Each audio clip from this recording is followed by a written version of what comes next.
I thought I knew the woman I married, but I was wrong. The night she called me by another man's name, everything changed. I discovered her betrayal, her lies, her affair with that smug bastard from work. She thought she could hide it, that I wouldn't find out. But I did. And now, every deceitful word, every fake smile haunts me. But I'm not the man she thought I was. I'm not going to let this go. No, I'm going to make her pay. This isn't over. It's just the beginning of my revenge. The doctor's name was Elizabeth Sandoval. Michael sat quietly as she reviewed the form the receptionist had given him to fill out. She was a woman with dark hair and a bit of extra weight, probably around 40 years old. She wore a simple wedding ring and a ring with a diamond and sapphire. Looking up, she smiled warmly at him. "Okay, Mr. Metcalf. Welcome to West Side Social Services. Why don't you tell me a bit about why you're here? And remember, everything we talk about is completely private." Michael felt nervous. Part of him wanted to stand up, say, "Never mind," and leave. But he took a deep breath and spoke up. "Dr. Sandoval, I have a problem. I struggle with finishing too soon." She nodded slightly, encouraging him to go on. "I did some research, and I found out that Westside has programs to help men like me, so I made this appointment." There was a moment of silence. Dr. Sandoval gave Michael time to say more, but he was quiet. Finally, she said, "Yes, we do have programs for men with these kinds of issues. Would you like me to explain how we usually help?" Her voice was calm and friendly, and Michael felt a bit more at ease. He nodded. "Yes, please." "Okay. Issues like yours and other related problems are the main ones we help with. They are different, but we often start with meetings with a therapist and sometimes work with a partner if it seems helpful," she said. "So I would meet with a therapist too?" "Yes. We'd begin with weekly or bi-weekly therapy sessions to understand your situation. If it seems right, you would also start meeting with a partner, which could be once or twice a week." "I didn't expect the therapy part," he admitted. "That's common," she said with a gentle smile. "Most of the time, these issues have some emotional or mental roots. It's very rare to see it as just a physical problem. Even if it starts with something physical, we find that the effects can be hard emotionally, so therapy helps a lot." Michael nodded, still a bit surprised, but accepting what she said. "And how long might this take?" "I can't give a clear answer yet since we haven't started the sessions. Usually it could take anywhere from a few months to a year or two. Most people start to see improvements within a couple of months, but everyone is different." "I should mention that if you're married, it's important for your spouse to be involved," she added. "No." Michael leaned forward firmly. "I don't want my wife involved at all." His voice was serious. "Dr. Sandoval looked surprised, but maintained her calm. "Okay, that's your choice, but we might discuss this during therapy if you decide to move forward." Looking at her, Michael said, "She cheated on me. She had an affair, and I don't think our marriage will last." After a pause, she said softly, "I'm very sorry to hear that. When did you find out?" 3 weeks ago." A moment of silence passed. She said gently, "This must be a very hard time for you. Do you have any questions for me, or do you want to think about it a bit?" she asked. "No," he said, trying to shake off his sadness. "I'm ready to start as soon as possible. Will you be my therapist?" She smiled. "Yes, unless you feel uncomfortable with me." "No, I'm fine with it." He managed a small smile back. For some reason, he felt okay about Dr. Sandoval. Dinner was much like it had been for the past 3 weeks. Michael worked hard not to show his pain and anger to the kids. Since Amy was 7 and Will was only 3, it wasn't too hard. He acted normally with them. With Joanna, he was gentle and caring, but his expression revealed his true feelings to anyone paying attention. He and Joanna hadn't talked much since he found out about the affair. He made it clear that he didn't want to break the family apart, so neither of them left. But Michael slept in the guest room, and they only spoke to each other about the kids, school pickups, gifts for birthday parties, and visits to grandparents. Joanna had tried several times to talk to him. She wanted to apologize more and explain her actions, but he wouldn't go there. His responses ranged from a cold, "No, I don't want to talk," to just walking out of the room. Their only real conversation was short and painful. It was the day after that upsetting Friday night when he confronted her. So, you and Trev, can you tell me about it? How long has this been going on? Is it better than we had? Do you love him? Are you going to leave me? What? She felt shocked and scared, too embarrassed to say much more than tearful apologies. He had left the house before she could explain, sleeping on the couch that night. The next day, still very frightened but calmer, she found Michael watching a game on TV in the living room while the kids played outside. She knelt down in front of him, trying to talk. "Michael, I am so sorry. I've hurt you badly, and I feel terrible about it. What I did was selfish and thoughtless, and I regret it deeply. Please, let me explain. All I want is to earn your forgiveness and make things right again. Can we talk?" She watched him, kneeling there, as his gaze moved from the TV to her face, looking at her without warmth. She waited, feeling anxious, hoping he would say something. After a long minute, he spoke in a cold voice. "Forget it!" she gasped, pulling back. He had never spoken to her like that in the 12 years they had been together. His harsh anger made her eyes well up with tears, and then he stood up and walked out of the room, heading outside to join the kids. In a first meeting, Dr. Sandoval usually starts with something easy, often about the person's family or life outside their problems. But that day felt different. As they settled down, she smiled and said, "Let's just be Michael and Elizabeth today. Is that okay with you?" He gave a nervous smile and replied, "Sure, that works." "Great. As I mentioned before, everything we discuss is private. Can you tell me a bit about your problem? How long has this been an issue for you? And how does it affect your life?" Michael swallowed hard and began to speak. "Well, I guess this has always been a problem for me. I only had 2 girlfriends before Joanna, my wife. We met when we were in college. The first girl I was with was Carrie, my girlfriend in high school. Neither of us knew what we were doing, and things didn't go well for me. I got overwhelmed right away, definitely within 15 seconds. We tried a couple more times, but then she broke up with me. She decided to date someone else." He frowned as he continued. "The next girl I dated in college was more experienced, but my issue frustrated her. After a few times together, she told me I wasn't good enough and ended things with me. She made it clear I wasn't making her happy." He paused. Elizabeth said, "That must have hurt a lot." He nodded. "Yeah, I took a break from dating for almost a year after that. Then I met Joanna in a physics class. We both had to take it for our degrees, and we both disliked it." He smiled at the memory. "I helped her with it since I was better at the subject, and we started dating. We've been together ever since and got married right after college. And how has your relationship been, especially in the beginning and over the years?" "It's always been similar," he answered. "I couldn't last more than a minute, maybe 2 or 3 if we went again. Joanna was less experienced than I was. She was still new to all this. She came from a conservative family, so she didn't think anything was wrong at first. I was surprised at how little she knew when we started dating. But over the years, she's talked to friends and learned more. In the beginning, when I mentioned wanting to last longer, she was supportive and said she loved our moments together.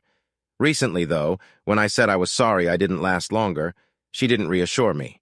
It felt like she was starting to think it was a problem." Elizabeth felt pleased and a bit surprised that Michael was being open with her. Many men took time to discuss their issues, even if they came in seeking help. As they continued their conversations, she noted a familiar story among men dealing with similar problems. Michael's upbringing around sex was strict, where discussing it was uncomfortable and avoided. He had discovered self-pleasure but always did it quickly.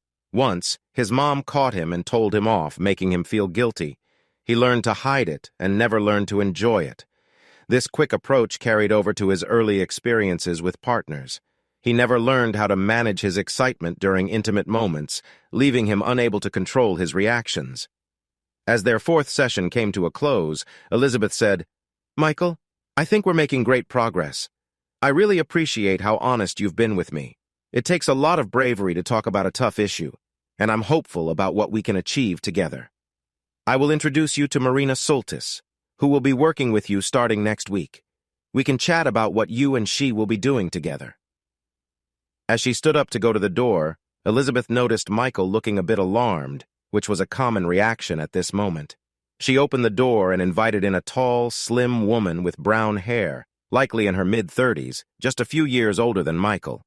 "Michael Metcalf, please meet Marina Soltis. Marina, this is Michael." He quickly got up and shook her hand, saying, "Nice to meet you." and felt grateful for Marina's friendly smile and strong handshake. He realized he was quite nervous. "Hi, Michael. Nice to meet you, too." Michael wasn't sure what he had expected, but Marina was not what he thought. She was a pretty woman with dark hair and slightly tanned skin. He wondered if she might have Greek or Italian roots. She didn't look like a movie star with exaggerated features. Instead, she seemed like an everyday woman with a nice figure. "At first, Michael, you and Marina will meet once a week. We'll set a schedule before we finish today. Your work together will have 3 parts. First, she will show you some exercises that you will practice on your own while she keeps track of your progress."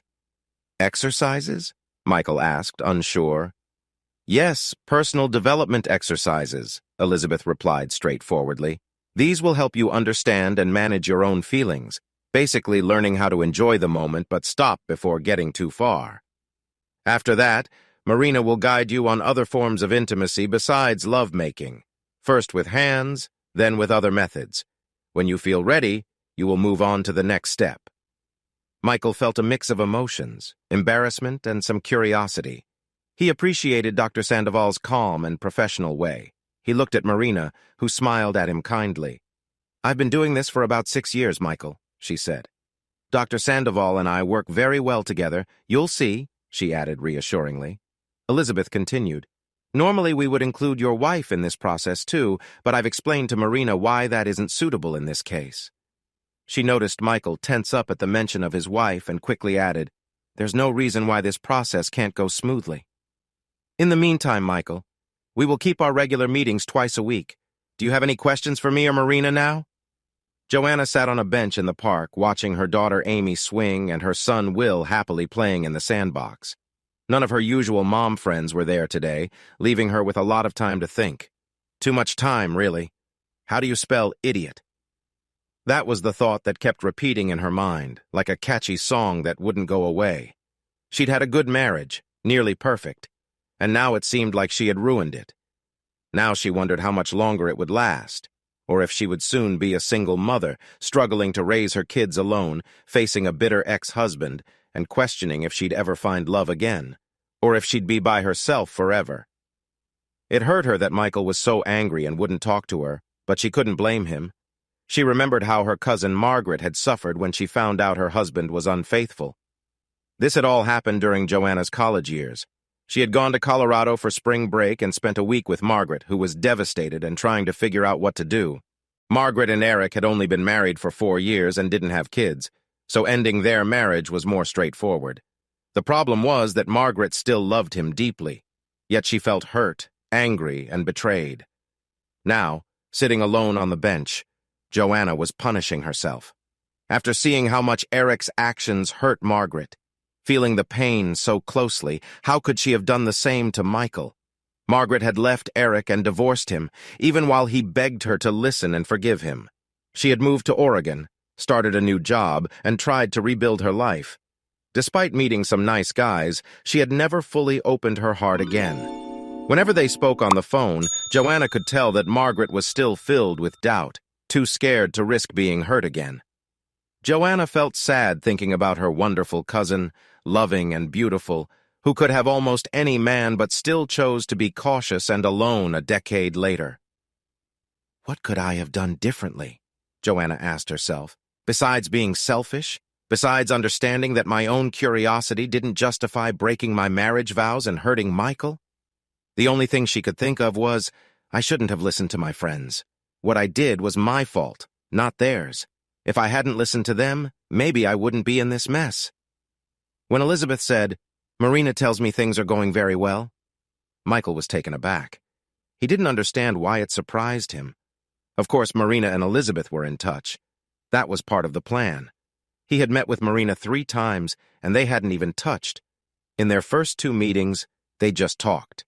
Marina suggested a book about men's feelings, written by a man named Zilbergeld. They discussed personal feelings and what men experience. At first, it was a bit awkward, but Marina was calm and professional, which made it easier for Michael. She spoke clearly. "What we will do, Michael, is help you become more aware of your feelings during different situations. This will help you sense when you are getting close to climax and learn to manage it better. Many men never learn this when they are younger. Their experiences can be quick and private. They often do not get the chance to slow down and control their excitement. Some men later learn to manage this, but many do not. We will work on this together. I'll give you some exercises to practice based on the book. Each exercise aims for you to practice for 15 minutes without finishing. If you can manage to last 15 minutes, you'll have the control you need. She explained the exercises, suggesting he try them as often as he liked, but at least 2 to 3 times a week. In their second meeting, they talked about how it was going, and in the third meeting, she made things a bit more challenging. Okay, Michael, today I'd like you to lower your clothing from the waist down and practice the exercise for me, okay? Okay. He took off his clothes awkwardly, facing away from her. When he turned around, she was all business, smiling and inviting him to lie on the bed. The room felt more like a hotel than a therapist's office. I know this feels unusual, she said, smiling wide, but that's normal. It will become easier each time. I want you to do your exercise just like you do when you're alone, using the time to reach 15 minutes. It will be different because I'm here. Some find that exciting while others might feel nervous. But this way, I can see how you are doing and offer tips that may help. You can look at me, watch me, or just look away, whatever feels right for you. Michael chose to look away as he practiced, trying to forget she was there. It didn't work completely, but he made it to 15 minutes. As he cleaned up, Marina said, "That was great, Michael. I bet you've never lasted that long before now, right?" He nodded, smiling, and she continued, "Let me share just a couple of things before we finish today." She talked about being aware of his breathing and noticing his levels of excitement, reminding him about what he read in the book. It was good to hear it again. Now, sitting in the office with Elizabeth, Michael listened as she said, "Soon, Marina will start with the next steps. The main idea is clear. As you get better at controlling your excitement, we will introduce more excitement into the situation. Marina will begin by revealing some of herself and later may want to be more open. She might involve you in some ways, and soon she will take over the practice. Many find this very exciting, and it often takes some time to feel comfortable with it." Elizabeth didn't say more, but Michael imagined what was next, being intimate with Marina. The thought made him feel a mix of excitement and fear. He worried his earlier issues would return. Practicing was one thing, but actually connecting with a beautiful woman felt very intimidating. "I can sense that you might be feeling uneasy about this," Elizabeth said correctly. "But I want to assure you, Michael, that you are progressing well. Everything is going as we hoped, and there's no reason to think that the later parts won't go as well. We are experienced with this." She smiled warmly, and Michael found himself smiling back. "Thanks," he said. "That really helps. I was feeling a bit worried, I guess." She nodded. "That's understandable, but we will get through this." Then her expression turned serious. "We are almost done for today, but next time we need to start discussing your marriage and what happened there." Michael nodded. "Okay," he replied. He knew this part was coming. Elizabeth had been understanding, but they couldn't ignore it any longer. She called me Trev. We were being intimate, and she called me by another name. Michael walked into his next session with Elizabeth, sat down quickly, and began without even saying hello. It was clear he needed to share what was on his mind. Elizabeth preferred to hear things step by step, but she let him talk how he wanted. They could sort through the details later. I was being close to her. Joanna is not very open when it comes to feelings. I think I mentioned she comes from a strict background. Our experiences are usually very simple, like sticking to just a few methods. I've never once had... It was all apologies from her, saying, "Oh, I'm so sorry." So I got up and left the house. I went for a drive, just thinking and feeling angry, trying to figure out what to do next. The next day, she had me alone. She started to apologize from her heart, kneeling down, looking straight into my eyes. I just told her to leave me alone. I had never spoken to her like that before, and I knew it really hurt her. But maybe that was what I wanted to do. And since then, how are things at home? Elizabeth asked. Maybe it's like a quiet agreement, Michael said with a sad laugh. I've told her I don't want a divorce because of the kids. I'm trying to keep things normal for them and they don't seem upset, yet. I'm sleeping in the guest room and we told the kids it's because I have a cold and don't want to get mommy sick. They're only 7 and 3, so they're not paying much attention. We both play with them and take care of them like we always do. I'm never cold or rude to Joanna in front of them. When the kids aren't around, we barely talk. It's mostly just about things we need, like we need milk, or can you take them to the dentist? He and Elizabeth talked about it more that day, and during his next session, they discussed how happy their marriage used to be and how things had changed. Michael was ashamed about his problem, which made him feel less of a man. Joanna, being new to everything, didn't know what to expect, and at first, when he tried to please her in other ways, she seemed happy. But he said that later on, things changed. Like I said before, I don't know if she learned things from reading or talking to her friends, but she became more aware that most guys could do better, and I think that disappointed her. She didn't say anything mean, but she never comforted me either. She usually just changed the subject. I tried to find solutions, read about my problem, even brought home a new toy, but she straight up rejected it and didn't even want to see it. When Elizabeth asked Michael how he saw the future, he got angry. I have no idea.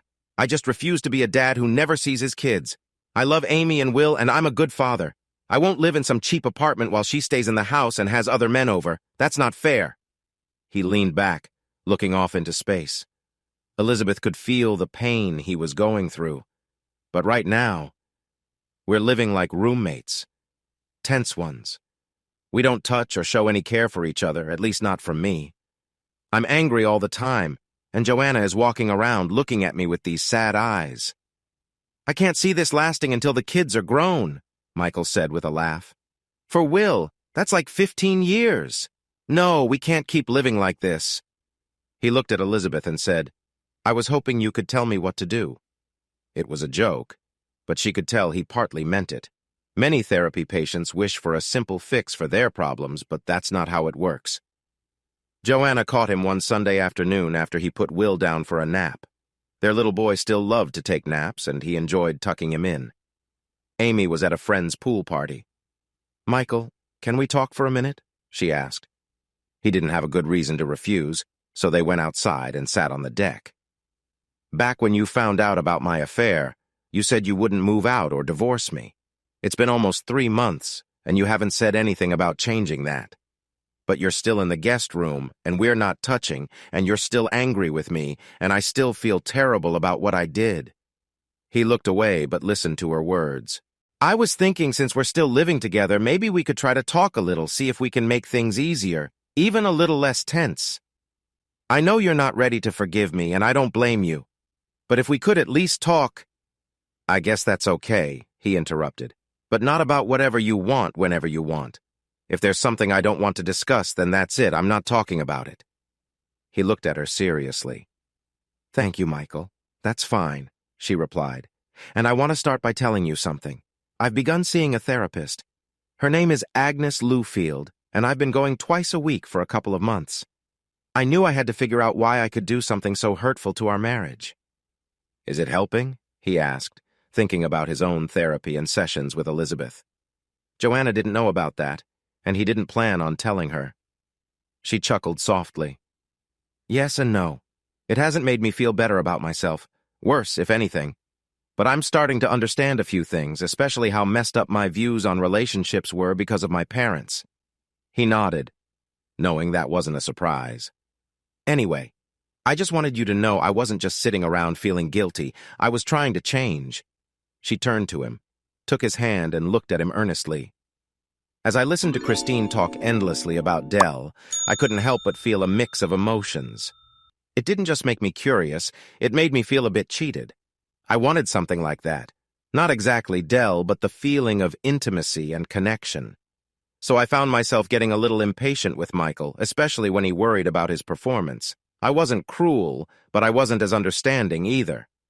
Agnes said, You mentioned a perfect storm, so listening to Christine was one part of it. What else was happening? Joanna replied, Well, once, Michael brought home a strange gadget. It looked like a toy, and it really surprised me.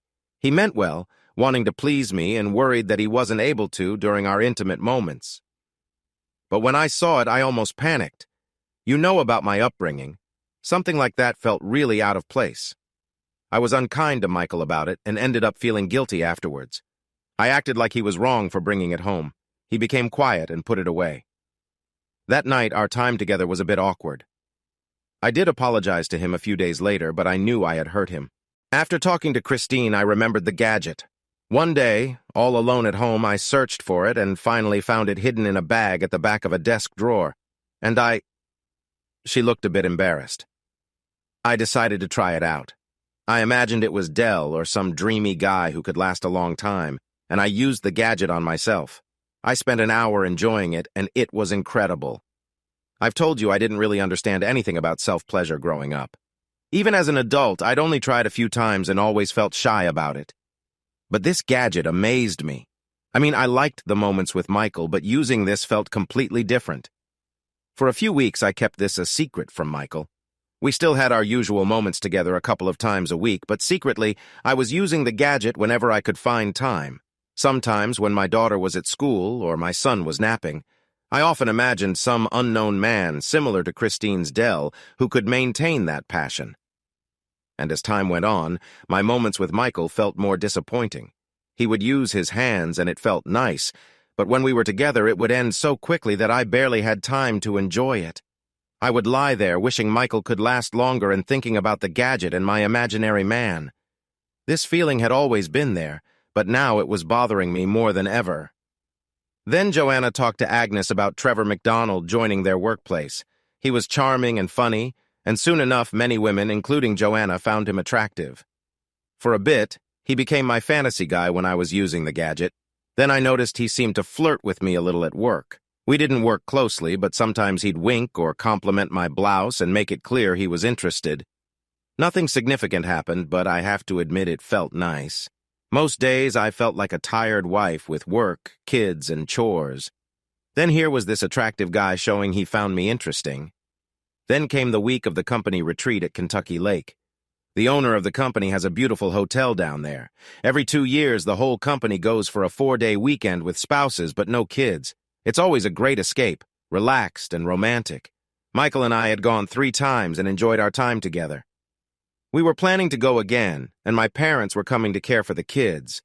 But then, the Monday before the trip, Michael came home upset and told me he couldn't go. His job had an urgent order from Japan, like the biggest one ever. Everyone had to work long hours without breaks for 2 weeks. I got upset, and we had a big argument. He was disappointed, but didn't see why I was so mad. It was his job. Things felt tense between us, and we didn't share any warmth or closeness during that week. "And I'm guessing your feelings about Trevor grew during the retreat?" Agnes asked. Joanna nodded, looking sad. I was frustrated and just wanted to have a good time. So I drank more than usual, danced, and flirted more than I normally would. Nothing too wild, but I guess I acted a bit carefree. Looking back, I see Trevor was being strategic. At the dance on Friday, he danced with me a lot, but never too close or crossed any limits. I danced with other guys, too. But he was always near, getting me drinks and chatting. As we all headed back to our rooms around 1 a.m., he was part of a small group that walked with me. A couple of times his hand brushed against my hip, just casually. Joanna looked at Agnes. And it felt electric. I remember it so clearly. The touch of temptation. It felt exciting, those simple touches. Anyway, when we reached my door, there were still 4 of us. Trevor and the other 2 said goodnight and left. I stumbled inside and sat on the bed for a moment. I was drunk and feeling a little excited. I finally stood up, got ready for bed, and brushed my teeth. Just as I came out of the bathroom, there was a knock at the door. I looked through the peephole and saw Trevor. Confused, I opened the door and he stepped in, closing it behind him. He took me in his arms and kissed me deeply, holding me close. I was drunk and I melted into the kiss. We kissed some more. Then he lifted me and carried me to the bed, gently placing me down. He stood over me and asked, "You want this too, Joanna, don't you?" Before I knew it, he had taken off his shoes and pants. He climbed onto the bed and held me tightly. I could feel his body against mine, and it sent a thrill through me. He asked, "Do you want me as much as I want you? You have to tell me. You have to say yes." I looked down at the floor. "Yes, yes, I want you," I said. In that moment, I did. I was drunk, and his presence excited me. I wanted to be with him. She said this defiantly, lifting her head to meet Agnes's eyes. So, we were together. He pulled off my nightgown and held me close. It didn't take long before we were completely wrapped up in each other. I was thrilled. He was the only man besides Michael I'd ever been with. He took his time, unlike Michael, and I relaxed and really enjoyed it. I had an amazing moment of joy with him that seemed to fill me completely. Even then, he didn't stop. He held me through it, smiled down at me, and we shared soft kisses, taking our time together. When he finished, he lay with me for a bit, then got dressed, kissed me goodnight, and quietly left. I lay there, feeling exhausted but satisfied. I didn't feel guilty right away. I was just in shock. It wasn't until morning that the guilt hit me. I felt ashamed. I showered and scrubbed myself hard. I cried so much I had trouble hiding it with my makeup. I felt like I had betrayed trust. I was just like the type of woman my parents had warned me about. For the rest of the weekend, I was quite miserable. I worried about how Trevor would act when he saw me. But when I saw him, he smiled as usual and didn't mention what had happened the night before. That made me feel a bit better, and I got through the rest of the retreat. When I got home, I had a tearful reunion with Michael, apologizing for being distant the week before. We came together for 3 nights in a row. I thought he was happy and unaware, but for me, those moments felt too short. Agnes said, "You've always called it an affair, Joanna, not a fling or a one-night stand." So, did your relationship with Trevor continue at some point? That's what I feel really ashamed about. A moment away from your partner with too much to drink.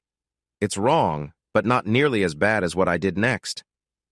At first, I didn't think I would ever let Trevor near me again, but I was. I kept thinking about that night, using my thoughts to find pleasure. I felt guilty, but it didn't stop me. About 5 weeks later, there was a big sales conference downtown, and almost everyone from the company was attending. I stayed behind to finish some contracts. I thought I was alone in the office. Then, around 2:30, I heard footsteps. I looked up to see Trevor smiling at me. He said he needed help with something in his office. At first, I hesitated, but I was a little excited too, even though I promised myself I wouldn't let anything happen. When I entered his office, he closed and locked the door behind me and quickly changed. He said, "The last time was amazing, Joanna. You know it as much as I do. You can leave if you want, or we can see if it can be even better." He kissed me softly, and I didn't say anything. I didn't turn him down. I followed him to the couch. He took off my clothes and... She shrugged. We were together again. I was there for about an hour and a half, and we shared those moments twice. It felt just as incredible as our first time. It went on and brought me such joy. There were tears on Joanna's face. After that, I felt lost. I felt awful and ashamed. I felt like I had broken trust. But I didn't stop. I saw him maybe 6 more times before Michael found out. We would arrange long lunches away from the office and meet at his place, which was only 10 minutes away.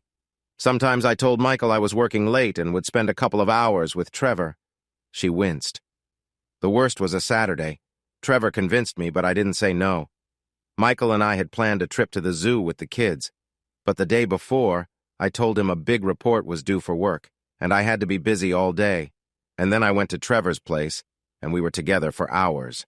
We spent time in the shower, on his bed, and even at his kitchen table. I felt free and wild. It was nothing like my honeymoon with Michael when I was so shy and nervous. But with Trevor, I tried new things. I learned how to ride him in different ways. I had only done that once with Michael, but it didn't go well, and we never tried again.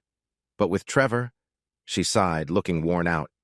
I felt like I lost control. That Saturday made me realize how far things had gone, and I knew I had to stop it. But before I could decide what to do, Michael confronted me. "How did he find out?" I asked. "I really don't know.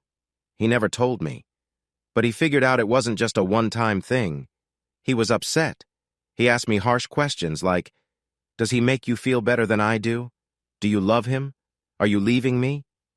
I just cried and said I was sorry.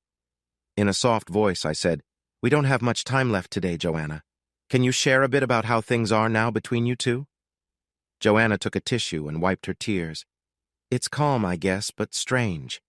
I told you Michael doesn't want a divorce because he wants to stay close to the kids. He's never mean to me in front of them, but he's been sleeping in the guest room. 5 months now.' She frowned. 'A few weeks ago, I tried to suggest we talk more. So now we manage to discuss everyday things, our kids and work. I even told him Trevor moved away to a job in Colorado. But he won't let me discuss our relationship. He doesn't want to hear me apologize anymore. It just makes him mad.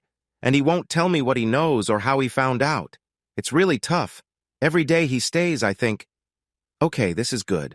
Things will settle down and we'll fix our marriage. But then I worry. Maybe each day he loves me a bit less, or that his anger is taking away his love for me. We barely touch anymore. No hugs or kisses, nothing. I miss that closeness. She tried to smile through her tears. I would do anything to be close to Michael again. Even just to be held would mean so much. It's been 5 months without any kind of intimacy. Unless he's finding comfort with someone else. I asked, do you think that could be true? Before all this, I would have said, no way. Michael is so loyal and kind, but now, I can't blame him for wanting that. I often wonder if he's found ways to meet his needs. He could be coping on his own, but I just don't know. And what about you, Joanna? Are you managing on your end? She blushed slightly and nodded. Not for a while. For over a month, I didn't feel anything, just felt guilty and scared for my marriage. But recently, I started using my personal device again. I can't help it. She looked a little defiant, meeting my gaze. I'm only 31, healthy, and I have needs, and my husband won't even hold my hand. She started crying again. I know it's all my fault.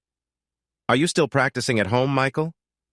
Marina playfully took off her clothes and set them on a chair while Michael did the same from the other side of the bed. Yeah, at least 3 times a week. I usually manage it for about 15 minutes. Good, she said. Do you have your computer in the room? He nodded and she added, try using it while watching videos.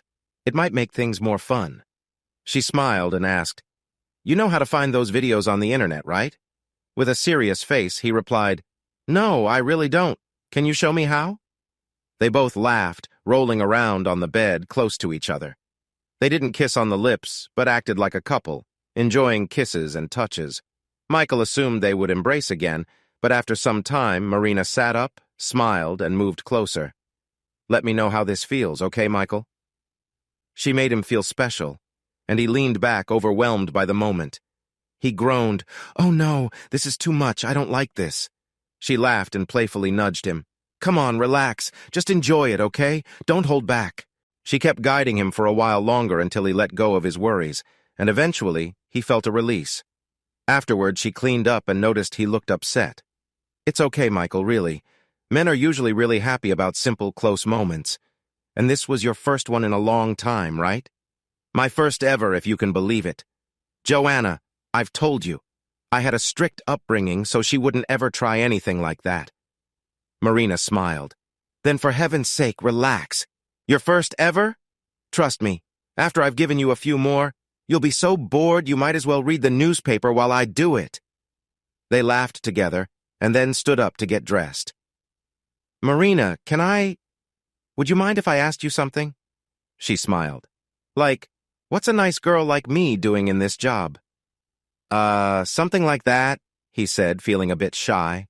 She pulled her blouse over her head and fixed her hair, glancing in the mirror. It's okay, honey. Everyone asks eventually. She sat down on a chair and looked at him. Short version. I went to OSU, studied psychology, thought about being a doctor. Then, I fell in love, married my college boyfriend right after graduation, and became a housewife, because that's what he wanted. But he turned out to be controlling and not kind. It took me nearly 5 years and a couple of rough times to leave him, and a year or two after that to get myself back on track. I got a job at a clothing store and went through some serious therapy with Dr. Sandoval, actually. Then I went back to school to get a degree in counseling because I really admired the work she did. I became interested in problems related to intimacy, and a professional in that field came to our school to talk about her work, which fascinated me.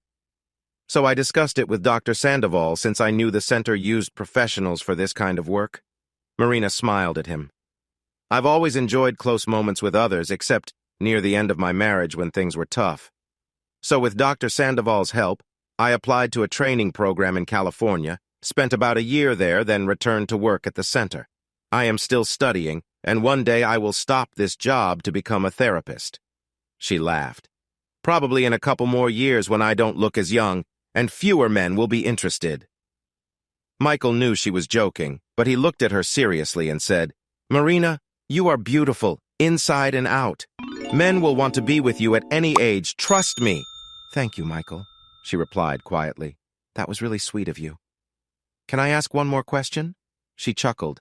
"About my love life? Sure. There hasn't been a serious guy in my life for a while. I dated a little after my marriage ended, but I wasn't ready for anything serious. And doing this work makes it a bit complicated. Honestly, I have plenty of close moments with men, but it feels like I don't have room for a boyfriend right now. I think when I stop this work and start regular therapy, I'll have more time to meet someone special. I also don't want kids, so I'm not in a hurry." While tying his shoes, he said, "When the time comes, there will be a line of people wanting to date you." Marina laughed again and said, "You really are sweet. I'm excited about the time we will spend together in the next few weeks." And she giggled at the way he blushed. Joanna was nervous but determined. She kept telling herself, "What's the worst that can happen? He'll just say no." But she knew it could be more complicated than that. She bought a nice new nightgown, not too revealing but still pretty, and enough to catch his eye.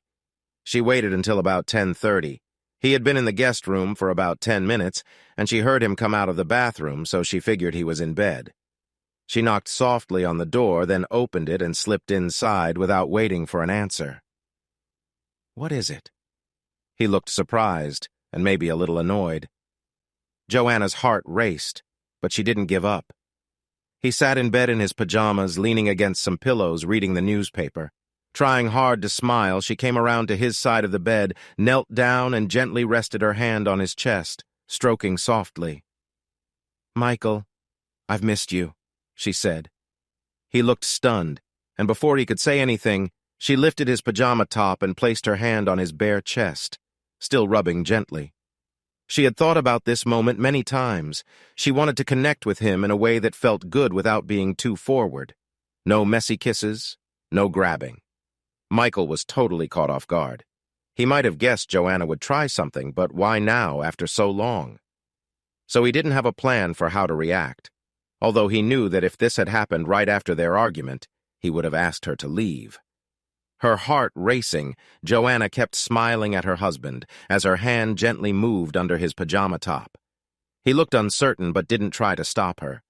She leaned in and kissed him softly. Noticing no resistance, she kissed him harder, more passionately, and gently touched his lips with her tongue. Michael felt he should be thinking about what to do next. He felt annoyed that he wasn't ready for this, and the situation was making things tricky. Having his wife's lips on his and her hand moving softly felt wonderful. What would it mean if he went along with this? Should he stop her and send her away, likely making her upset? Why deny himself something that felt so nice? Was he ready for that next step? His work with Marina hadn't gone that far. What if his old problems resurfaced? On the other hand, was that such a big deal? Seems like you really miss him. I can tell he meant a lot to you. No, Just leave, okay, Joanna? He turned his back, his voice filled with anger. I don't want to see you looking sad. Sorry I couldn't be as good as Trevor. Without saying more, he stomped into the bathroom and closed the door hard. Joanna felt crushed. She cried, her tears soaking Michael's pillow, her hands clenched tightly, and her heart heavy with sorrow. Things had been going so well. They had taken a big step forward, and then this. Just a few poorly chosen words, and it felt like he had stabbed her heart. She cried until there were no tears left, feeling empty and lost. Then she got up and knocked softly on the bathroom door. "Michael? Honey?" "Go away, Joe. This was a mistake. Just leave me be." With renewed sadness, she tried to open the door, but it was locked. She begged him to come out, but he said nothing. Finally, in regret, she went back to the bedroom alone. "Darn it," Michael said quietly, but he was very upset. He had barely sat down when the words poured out. Elizabeth had never seen him like this before. She waited, then asked, "Do you want to talk about it?" He looked at her, his eyes troubled. "She came in and caught me off guard last night. If I had known, I probably would have said no." He told her everything. The nightgown, Joanna close to him, what she said, what she did, about how nice it had felt and how long it lasted, and then what she said afterward. She actually praised me, saying, "That was great, you lasted so long." like I was a kid who managed not to have an accident instead of someone being good at something. Elizabeth raised an eyebrow. Do you really think that's what she meant, Michael? He paused to think, still angry. No, I guess. No, of course not. She probably meant it as a nice comment or encouragement. But after everything with Trevor, she's never talked to me about that. I can't stop thinking that he must have been great, making her happy every time. And here she is treating me like a child for lasting just a little longer. How could she? He was fuming, and Elizabeth let him vent.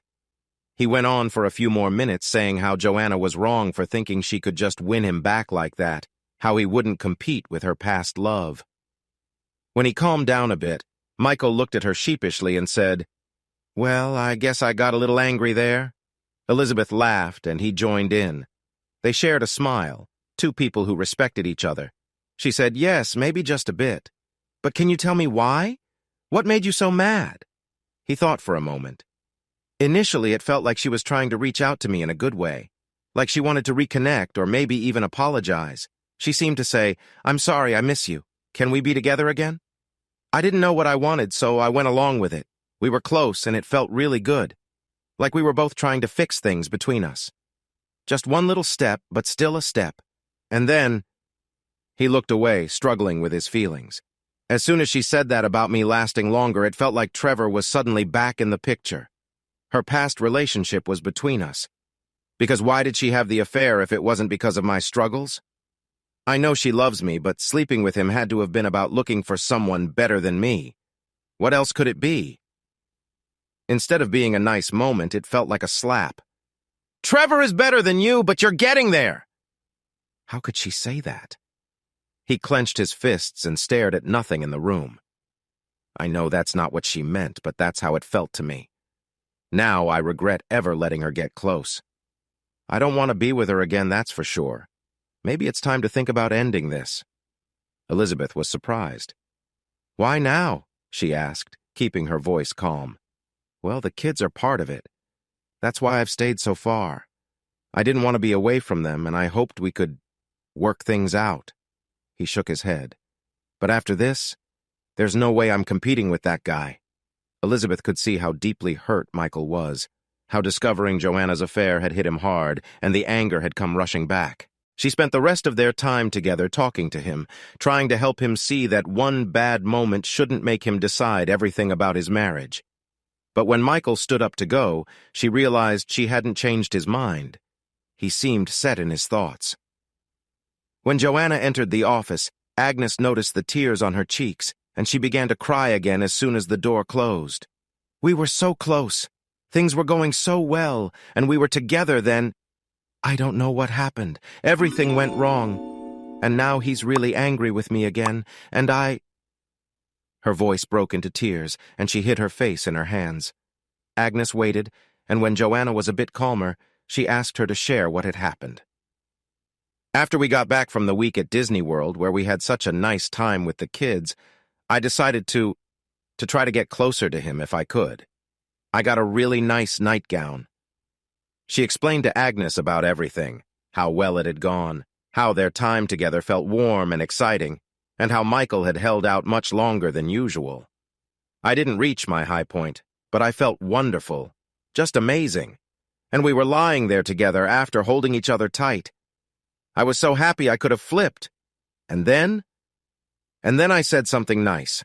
I told him how proud I was that he lasted so long and that he had done so well. And he exploded. His eyes turned angry and he yelled at me, bringing up Trevor again, and then he locked himself in the bathroom. I could tell this was serious, not just a small argument. He was as cold as ice. She cried again, patting her eyes with a tissue. All I meant was to say something good, to build on the happy feelings. And he... Gently, Agnes said, Maybe we should think back for a moment.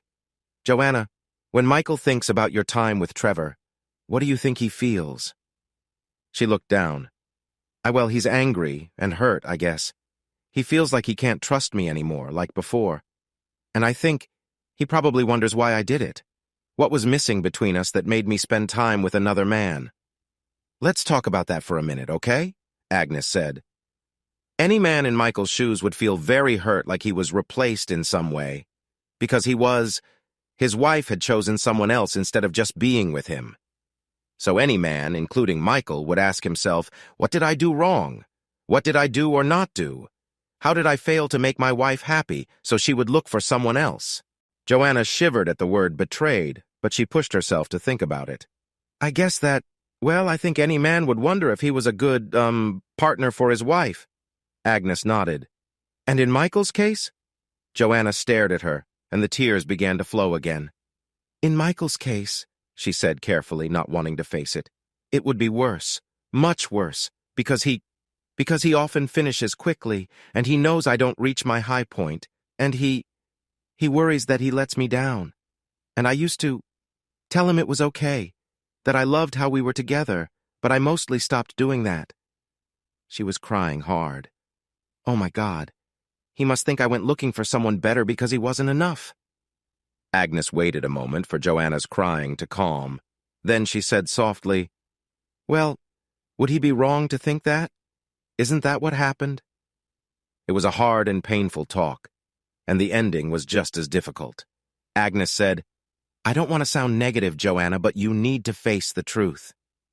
After an affair, the person who has been cheated on feels the worst, seeing it as a strong sign of their own worth. And it's the job of the one who had the affair to provide not just apologies, but comfort. In some cases, that's possible. Sometimes a spouse can learn that the affair didn't happen because they were lacking in some way. But in this case, it seems like Michael thinks you cheated on him because he wasn't satisfying you physically. Maybe that's not the only reason, but he probably sees it as the main reason. So your choice hurts him right at a very sensitive point, at his manhood, his feeling of being enough as a man and a partner. Normally, I'd encourage you to reassure him about this, to explain that your relationship was good, that it had nothing to do with your unfortunate choice to be with another man. But I'm afraid you really can't say that because that's not the whole truth. Because the lack of satisfaction was the reason, or at least a big reason, for your time with Trevor. Maybe not for the one time that started it, but certainly for the continuing relationship. She paused. Joanna looked at her with despair. So it's hopeless, then? No, I didn't say that. You and Michael have had a strong marriage, and you still have 2 children you both care about. Until this problem, it seems like your efforts to reach out to him physically were very successful. It's not hopeless, but it will be difficult, and may take a long time. One way or another, Michael will have to come to believe that despite your affair, he is not a failure, not lacking in what he offers you. Agnes left unsaid just how that would happen. Should I try to talk to him about me and Trevor? Again, Joanna, normally I'd say yes. Usually a spouse's fears about an affair are much worse than the truth. Hearing the truth is tough but can also be a relief. But in this case, she paused, looking thoughtful. In this situation, I'm not sure it would help. My advice would be to wait until Michael asks, if he does. And then you'll have to walk a very fine line. You need to be honest and clear, but at the same time, find a way to comfort him. It will be tough for him to believe that he pleases you physically, but he needs to believe that, or it will be hard for my marriage to survive. Agnes nodded. On the plane, Michael thought about Joanna and Marina. His work with Marina continued to go well. He often found time for himself in the quiet of the guest room, and even when he watched the most exciting videos online, he usually managed to last the whole 15 minutes. During their time together, he experienced his first intimate moments, sometimes lasting only a few minutes. But on a couple of occasions, it went the full 15. Much of this was because Marina tried hard to satisfy him. When she put in her best effort, he knew he had little chance of holding back. But it also had to do with him focusing on his breathing, relaxing, and enjoying the feelings rather than stressing over how he was performing. She had given him a book called The Inner Game of Tennis, which taught him to stop separating himself into the person doing something and the person watching and judging.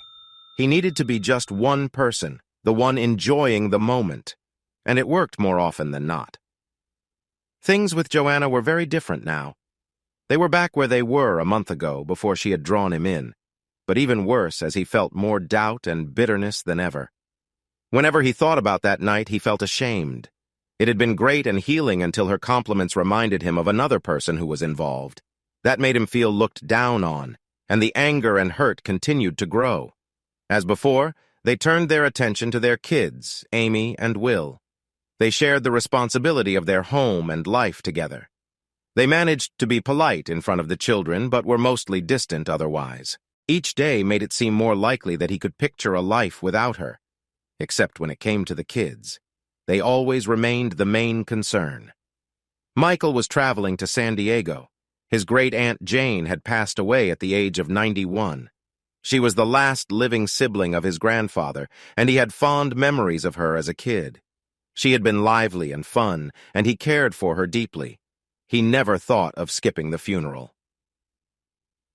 3 days later, Michael returned home with a completely different mindset. He had enjoyed the visit, seeing his cousins, aunts, and uncles, and the funeral was sad but full of wonderful tales about Jane's life. It felt good to reconnect with his extended family after so many years. That morning before leaving for the airport, he met Jane's lawyer, who surprised him by saying that he would receive a part of her significant estate. It was hard to grasp, but in about a week, a check for $481,000 would arrive in his mailbox. So, on the flight back, Michael's thoughts were not on Marina or Joanna. He was thinking about what that money could mean for him, how he could use it, and how it might help solve some of his problems. When he got home, Michael dropped his bags, embraced his kids with excited hugs, exchanged smiles with Joanna, who stayed at a distance, and joined them for a lively, cheerful dinner. After the meal, he told Joanna he needed to take a walk, and he stepped outside to check out the neighborhood before it got too dark. "It's just 6 houses down around a corner, but still on the same street," Michael said with enthusiasm. "So Amy could ride her bike there now, and soon Will could too. It would be a perfect solution." "Slow down a bit, okay, Michael?" Elizabeth replied. "Sorry, Elizabeth," he said, smiling. "My Aunt Jane passed away last week, and I just returned from her funeral. She left me almost $500,000. On the way home, it struck me. The main reason I haven't left my marriage has always been the kids. I've been worried I'd hardly see them. But if I could find a house nearby, it would make things easy. We could share custody. Even if Joanna had custody, I could still see them all the time. I saw a 3-bedroom house for sale just down the street." He seemed lighter and happier than she had ever seen, as if a weight had been lifted. It made sense to Elizabeth. For the first time, he felt there was a way out.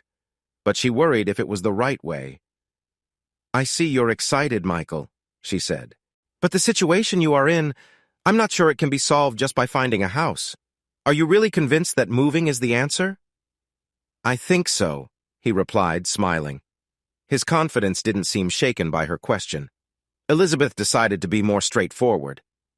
"Are you truly sure that your marriage is over? A loving marriage that has lasted nearly 9 years? You both care for 2 wonderful kids. Has Joanna's actions really broken things beyond repair?" Michael took a moment before he spoke. "It's always been about the kids. That has been my only worry. At first, after I found out, I would have left in a heartbeat, but I couldn't stand the thought of not being with Amy and Will. You know this. So we reached a sort of understanding, and I just waited. And I thought I was making progress with you and Marina. And when Joanna approached me, well, at the time I thought it was a step forward, a way to reconnect. I really missed her being close to her. But then after what she said," he stopped, waiting for her to respond. "She made me feel small.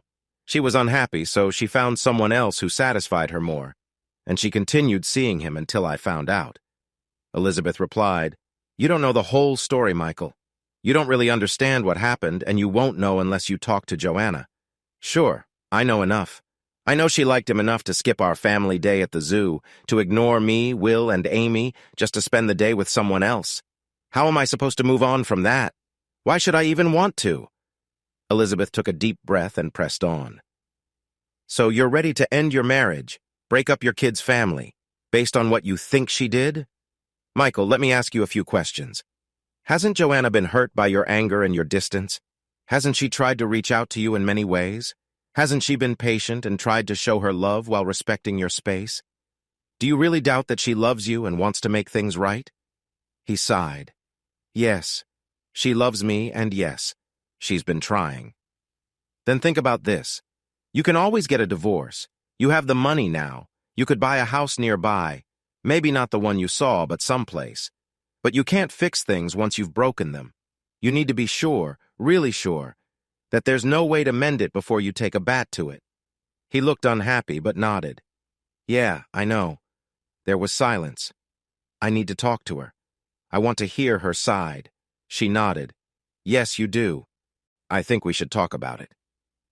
Joanna's eyes widened in surprise. Michael stood in the doorway of their bedroom, watching her as she sat on the bed with a book. The children were asleep. Okay, of course, Michael. But now? After almost 10 months, you want to talk? He nodded and came to sit in a chair across from her. I need to know what happened, why you were with him. Why you were with him again and again.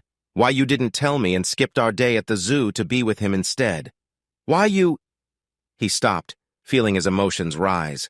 He took a deep breath. Sorry, I'll try to stay calm. But I need to understand. Of course I'll tell you, Michael. I'm so sorry for what I did. For hurting you. For being unfaithful in our marriage. I wish every day that I could take it back. He waved his hand impatiently. Yeah, I get it. You're sorry. Got it. But let me say this, Joanna.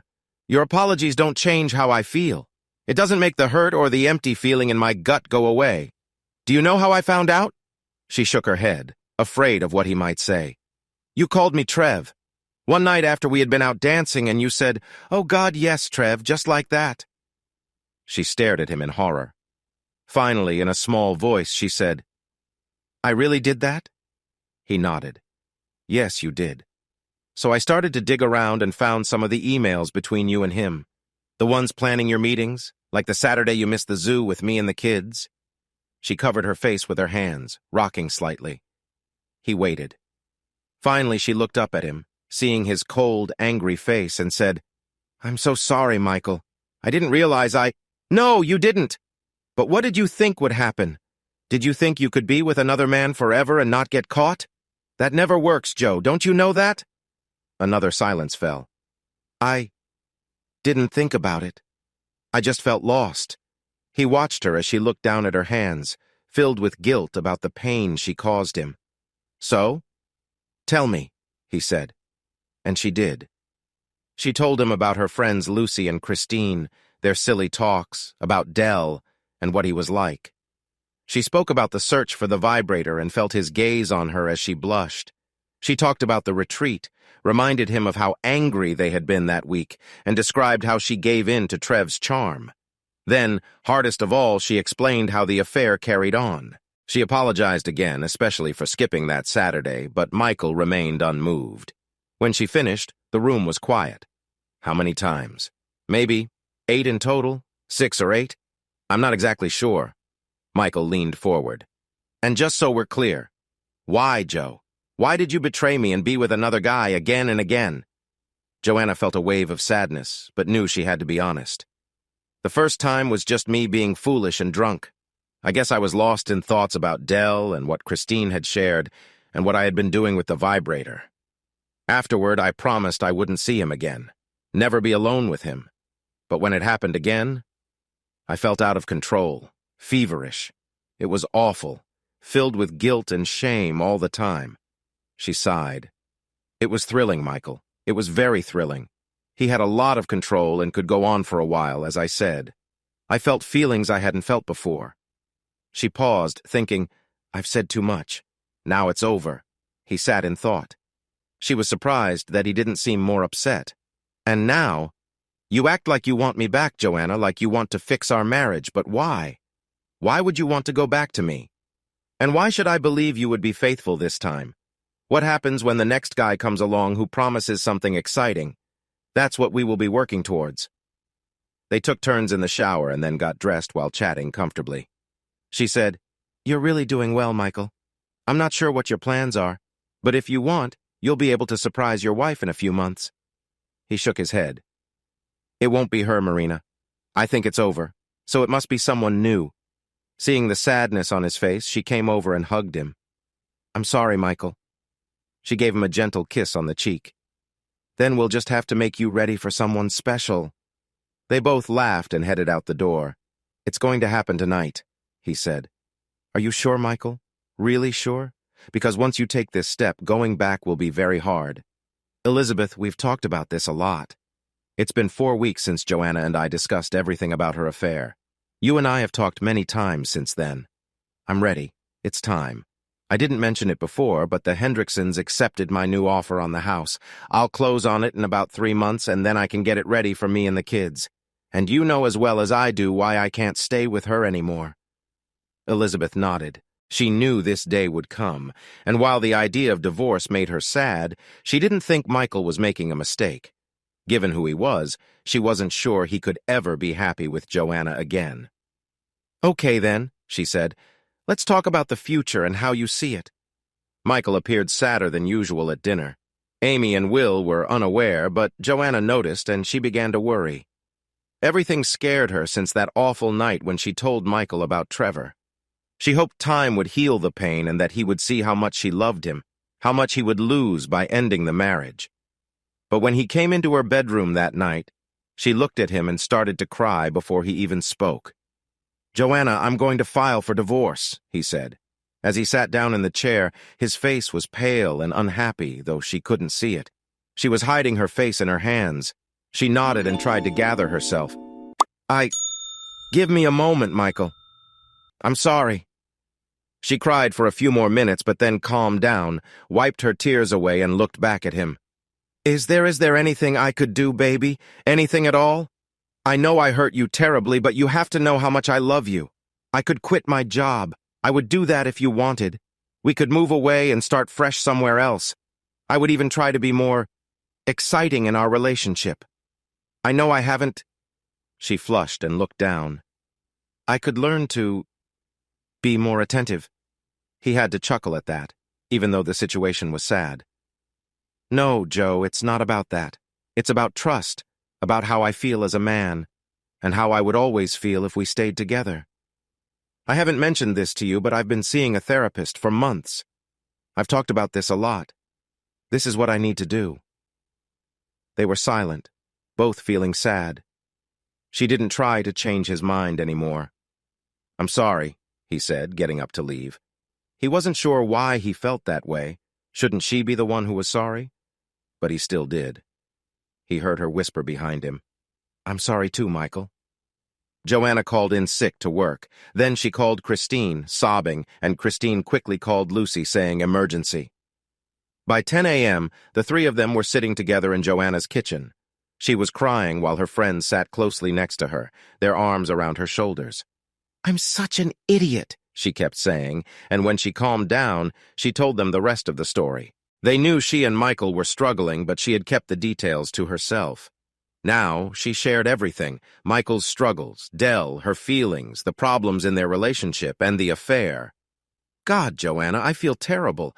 If I hadn't told you all about Dell and his... And the truth is, I didn't even go out with him that long.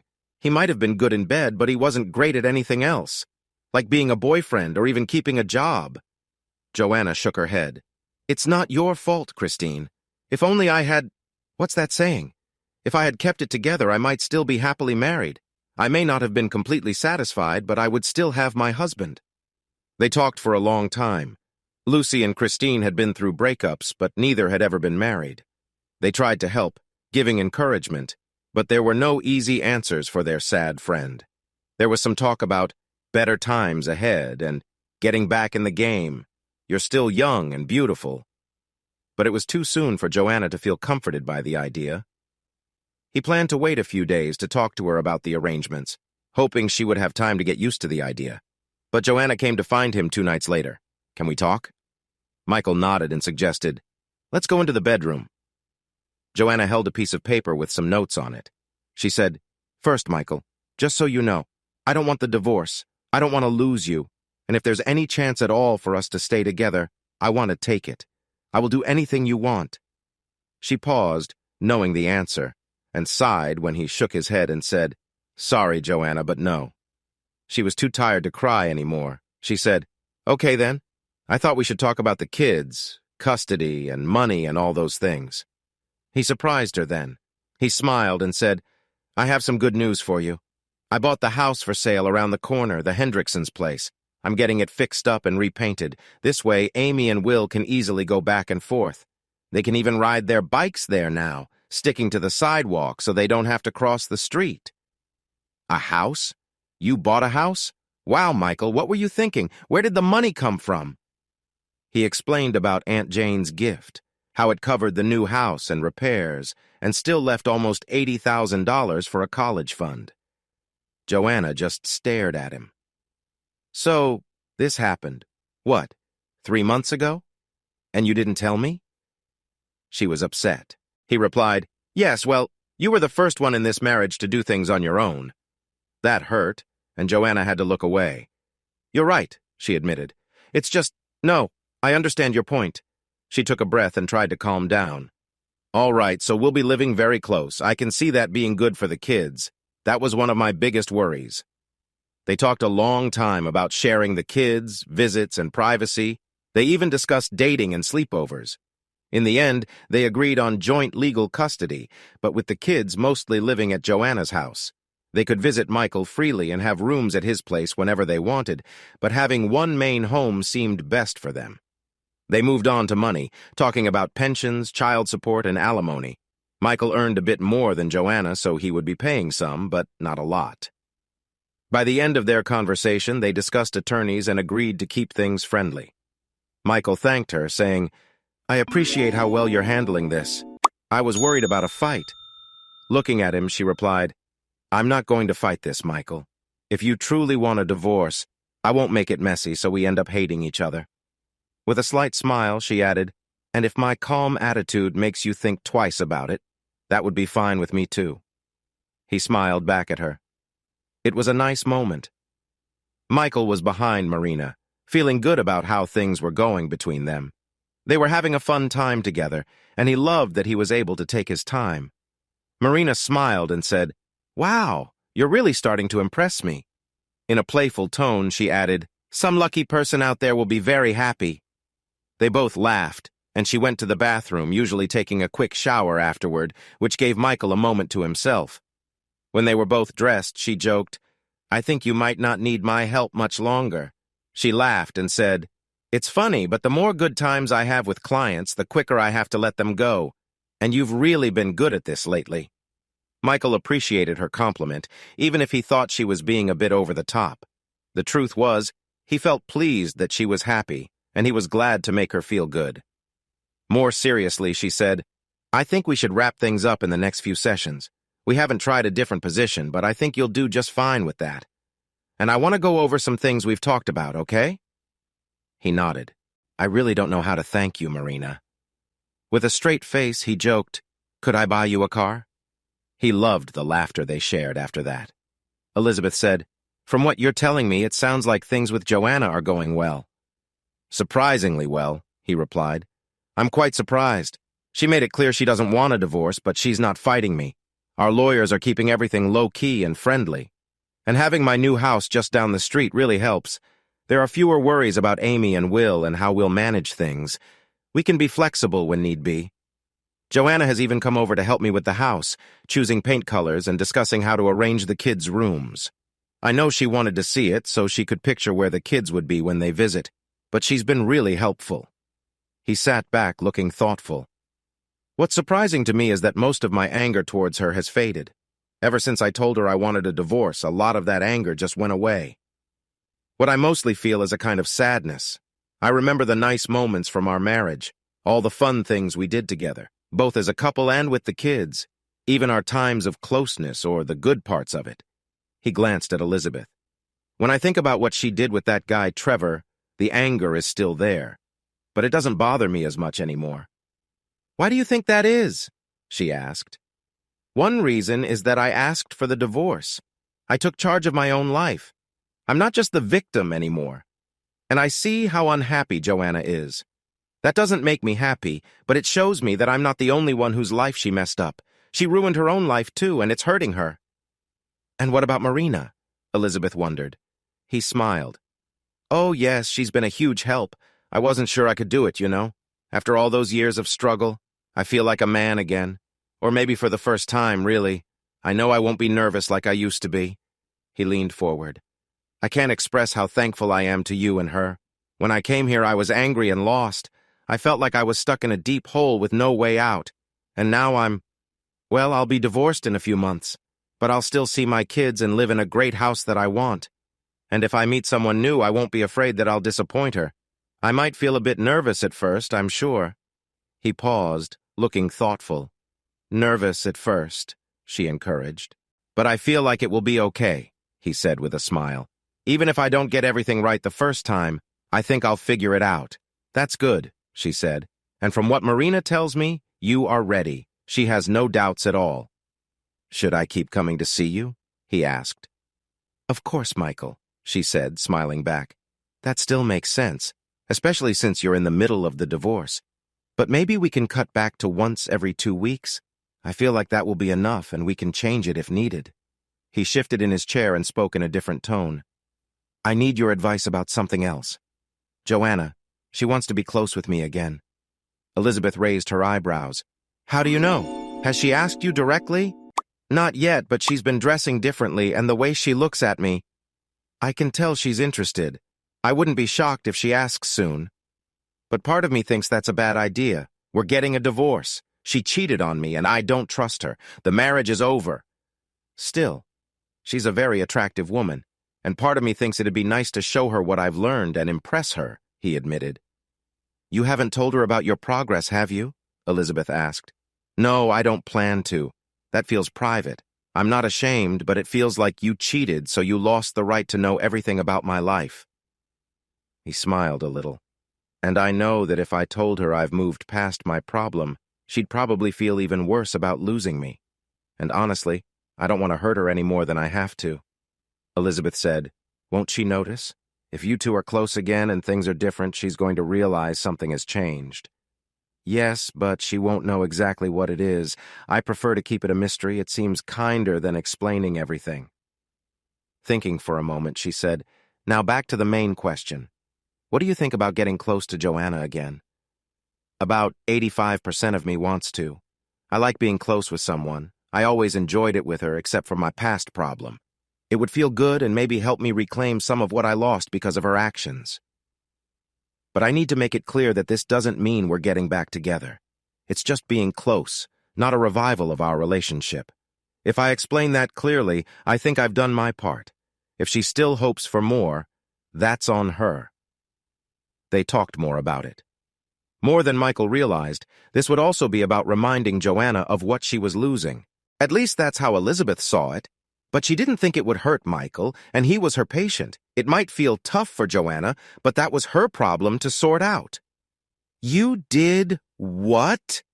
Lucy exclaimed so loudly that people at nearby tables looked over. Shh, Joanna said, blushing. I spent time with Michael, twice in fact, a week ago and again last night, and it was incredible. Details, girl, Christine encouraged. Tell us more. Well, it was my idea. I've been trying to connect with him again. The divorce is going well, and I promised myself I'd act like an adult this time. I owe him that. So no fighting about money or kids. I've even gone to his house to help him set things up for the kids. But I've also been feeling really lonely. Part of me can't help but think, wow, we get along really well. We've cared about each other for a long time. Maybe there's still some hope. Anyway, I dressed nicely for him a few times before we met up. I could tell he noticed, but he didn't say anything. So last week I made a move. The kids were in bed and I said, I can see you like this outfit, Michael. Want to help me change out of it? He looked at me for a long moment and then said, Sure. I was so happy. But first he talked for a while about how this didn't mean we were getting back together. It was just two people who cared for each other having fun before the divorce, okay? So I agreed, and then we went on to be together. She looked a bit dreamy, and Lucy and Christine exchanged glances, raising their eyebrows. It felt like he was a different person. For one, he took his time. More than that, he seemed confident and relaxed. He made me feel good, and then when we were together, he was in charge. Tears filled her eyes. What hurts is that it felt just as good as with Trevor. Better even because I love Michael. It wasn't just fun. He made our time special, and I kept thinking. She started to cry a bit. and Lucy squeezed her hand. I kept thinking, if only he could have been like this a year ago. They talked a little more, and Joanna wiped her eyes. Lucy asked, Are you going to keep seeing him? I don't know. Each time he reminded me, we're not getting back together. So I try not to get my hopes up. I've told myself, even if nothing comes of this, at least it's nice having someone again. You haven't been with anyone for almost a year, so enjoy it while it lasts. I guess I think that once the divorce is really over, it will stop. Not because I want it to, but because Michael does. I fear he'll start dating. The phone rang while Joanna stirred a pot of soup. She looked at the caller ID and answered, Hi, Michael. How are the kids doing? They're great. Amy is so excited she can hardly sit still. She keeps running between her room and her new big girl bike in the driveway.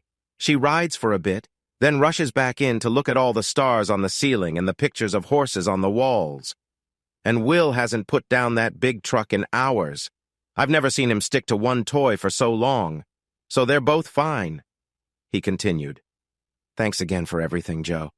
Somehow they think having a mommy house and a daddy house will be fun rather than sad.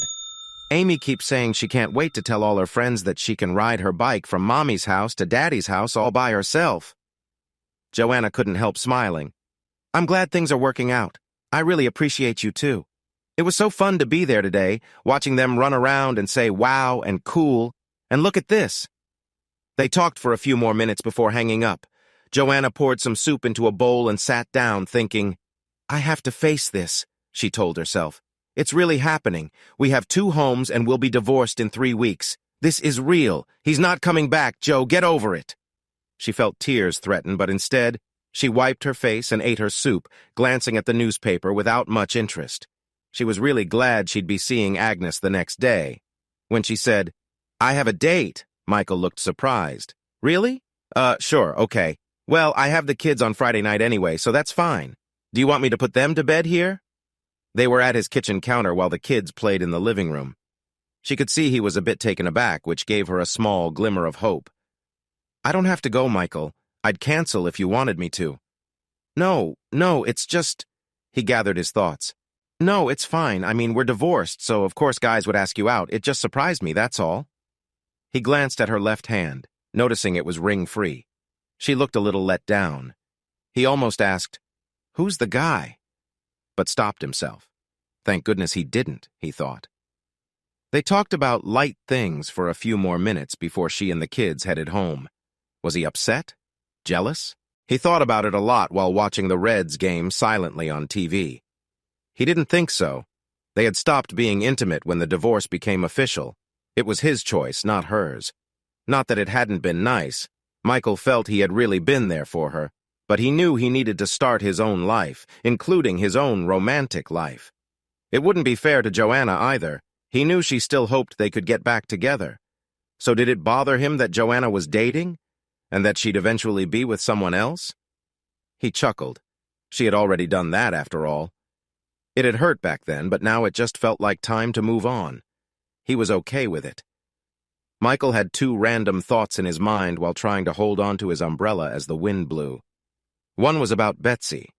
He had seen her for the 3rd time the night before, and they had spent time together, but he didn't see much of a future there. She was nice enough, but a bit dull and not interested in his kids. The other thought was, it's my 17th anniversary. He realized he had been divorced for 17 weeks today. For some reason, he found himself paying close attention to it. He was walking down 3rd Street, lost in his thoughts and struggling with his umbrella, when he heard her. Or maybe he saw her first. He wasn't sure which happened first. A young woman was calling out, Help! Can someone help me? She was slim and about average height, but he didn't have time to notice much more than that.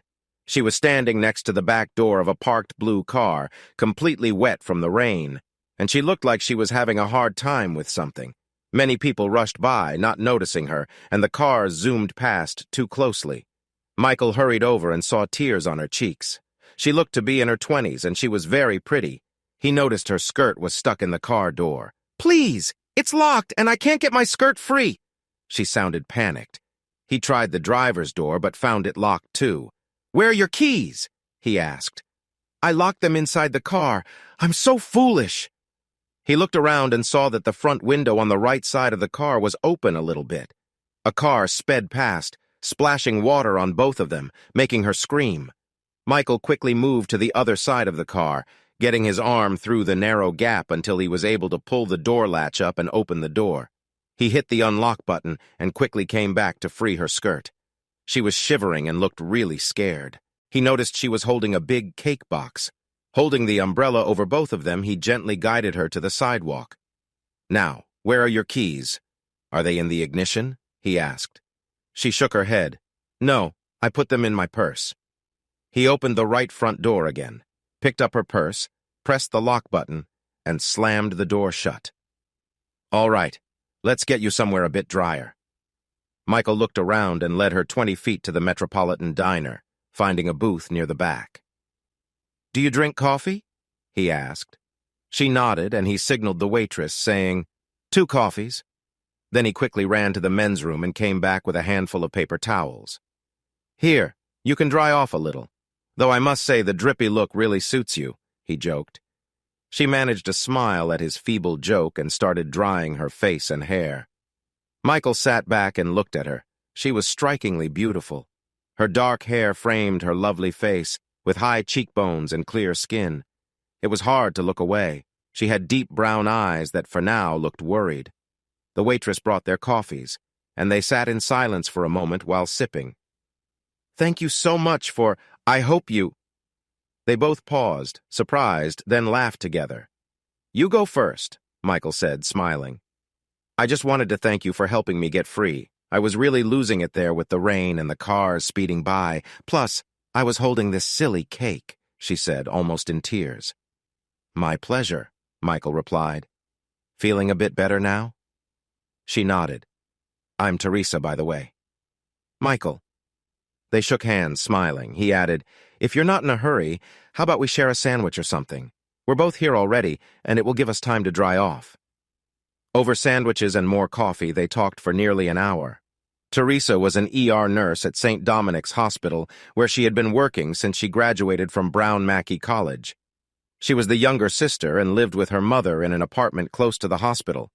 She grew up in southern Ohio and had never traveled beyond New York City, but she dreamed of visiting Europe one day. When Teresa asked about him, Michael shared that he was a plant supervisor at a manufacturing company, recently divorced, with 2 wonderful kids. He pulled out pictures of Amy and Will from his wallet and loved seeing her interested reaction. She made him share all about each kid and laughed at his stories. Michael found her charming. He couldn't help but feel more joy in her company compared to his last date with Betsy. He felt sad when the waitress brought the check, especially when Teresa glanced at the wall clock and said, "Oh my goodness, I really need to go." Pointing at the cake box, she added, "This is for a surprise birthday party for a nurse in the ER this afternoon. I've got to be there." Determined not to lose the chance, Michael said, "Teresa, would you like to have dinner with me maybe on Friday night?" With a smile, she replied, "How can I say no to my rescuer? But I have 2 things." He waited, hopeful. "First, my friends call me Terry. Terry, then. And second, I have to take my mother to bingo on Friday. She hasn't missed more than 2 in the last 5 years. So could we make it Saturday instead?" They set the date, exchanged contact information, and he walked her back to her car, opening the door for her. The rain had stopped, and he paused a moment as she fastened her seatbelt and started the car. "Thank you, Michael." She smiled up at him and reached for his hand.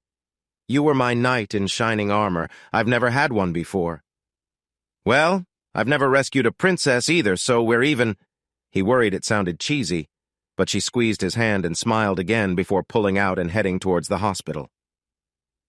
Michael strolled for 15 minutes, his mind full of thoughts of Terry, until he suddenly realized he had completely forgotten why he had come downtown in the first place. He smiled to himself, turned around, and walked back the way he had come. Yes, it might be nice, but it's really frustrating. Joanna looked sadly at Agnes, who was waiting for her to say more. "I mean, I do like that men notice me and want to go out with me." Since her divorce, 4 men at her job had asked her out, and there were 2 more men who were divorced fathers of some of Amy's school friends. "So I've been on, I guess, 5 dates with 3 different guys, but I don't feel any connection with them." I don't care if I see them again or want to start anything serious. And even though I miss being close with someone, I never thought about doing that with any of them. Agnes raised an eyebrow. Joanna shrugged. When I think about it, like sitting at dinner with them, I realized I'd rather just go home to my own space.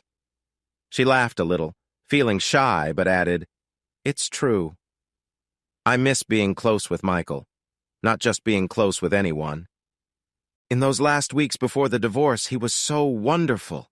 It was amazing, Agnes. He seemed completely different, relaxed and strong, and we were very close."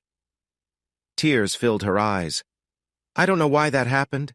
Maybe it was because he knew we were ending things and he just didn't care anymore. But he wasn't cold or mean. I kept thinking that our closeness meant something, that he wouldn't really go through with the divorce. Wiping her eyes, she said, "I'm sorry. I know we've talked about this before. I just kept hoping. Because, you see, what caused problems was his issue and—" Agnes cut her off. "Is that really true, Joanna?" "No," she said softly, looking down. "No, that's not true. What caused problems was me being unfaithful. And I guess that, even though we were close again, it didn't mean he had forgiven me. As much as I wished. Michael, do you think it's time to set a date for when we stop meeting?" He thought for a moment and then nodded. "I feel a bit anxious about it, but yes, I do." Elizabeth said, "I would suggest maybe 4 more meetings every other week like we have been. Sometimes in the last few sessions a person can have things come up, and it helps to have some time for that." Michael agreed. "That sounds good. But can I ask how you know I'm ready?" She smiled. "Well, over the past year you've faced a lot, and we've discussed some hard things that have brought you pain. But what have you been talking about in the last 2 sessions?" He thought for a moment. "Well, last time it was a little about how Amy and Will are doing with their parents being divorced, but mostly it was work stuff." "Right. Nothing about Joanna, no anger about her betrayal, no regrets about the divorce, nothing like that? And what did you talk about for the last half hour today?" He grinned and said, "The lovely new woman in my life. Even though I've only seen Terry twice, I feel this amazing sense that I could spend my life with her." Startled, Elizabeth leaned in. "Terry? Her name is Terry?" "Yes. Why?" Elizabeth collected herself and said evenly, "It's just that you hadn't mentioned her name before. You only told me about this beautiful nurse and how you met her in the rain and how much fun you had when you went out last weekend. Anyway, what I really mean is that you seem to be moving on very well, Michael. You're looking forward and acting like a man who isn't weighed down by unresolved pain. That's why I think you're ready for us to stop meeting." They chatted for a few more minutes about different topics, and Elizabeth focused on their conversation, although her mind was thinking about Terry. There couldn't be 2 ER nurses at St. Dominic's with that name, could there? Who were slender, lovely, and had dark hair. As Marina watched, Elizabeth finished the last of the folders and placed it on a pile. She smiled at her coworker and said, "Everything looks great, Marina, like always." Marina replied, "I don't know if it's just a good group of clients or if I've really gotten good at my work, but I see steady improvement with all of them. Ralph is still having a tough time, but I'm hopeful about him." "I agree. His wife leaving was really hard on him. I think his self-esteem was low even before that, but he seems to be improving." Elizabeth paused, then said, "Since we're done with all the cases for today, Marina, can we talk about something else?" "Sure. What's on your mind?" "Tell me, how is your sister doing these days?" Marina smiled. "She's great. I actually spoke with her just 2 days ago. There's a new man in her life, and she sounds really happy. He's kind, he cares, and they can talk about everything." She chuckled. "If you believe her, he's even a really good kisser." "I'm just so glad for her, Liz. Since that jerk Jake hurt her, she's been really cautious about men. Nervous, really. This is the first time in a couple of years she seems ready to open up." "Did she tell you what her new guy's name is and what he does?" "All I know is his name is Michael. He's recently divorced and has a couple of young kids." Marina stopped suddenly, staring at Elizabeth. "Oh my God, Liz, it's not." "I think it is, Marina. At his last session, Michael talked a lot about a lovely ER nurse named Terry who works at St. Dominic's. That's why I needed to talk to you about this." The 2 women sat quietly, looking at each other. Finally, Marina asked, "What are we going to do about it?" "I can't stop thinking about it," Elizabeth replied seriously. Leaning forward, Elizabeth added, "First, we have to keep everything a secret. We can't tell anyone about Michael's treatment, not even that he was our patient. The only one who can tell Terry is Michael himself." "Right, I understand." Marina nodded thoughtfully. "And neither of them knows about the connection?" "I don't think Terry knows. Why would she? And Michael doesn't know either because it didn't come up in our session. But if he keeps dating Terry, she'll probably tell him about her big sister, or she might bring him over to meet you." "I can't imagine the look on his face then." Marina chuckled, but then became serious. "I don't want him to be surprised like that. I think the best thing is to tell him ourselves and let him decide what he wants to do." "Oh, poor guy," Marina sighed. "You know, I've always liked Michael. I like most of the guys I've worked with, but he stands out. He's kind and thoughtful, considerate of others. I think he'd be great for Terry." "I just hope this doesn't ruin their relationship," Elizabeth said, sharing Marina's concern. As Michael stepped back into the backyard with 4 drinks on a tray, he watched Terry playing soccer with Amy and Will. Their skills were pretty funny, especially the little boy, who either missed the ball or fell down half the time. Amy was doing better.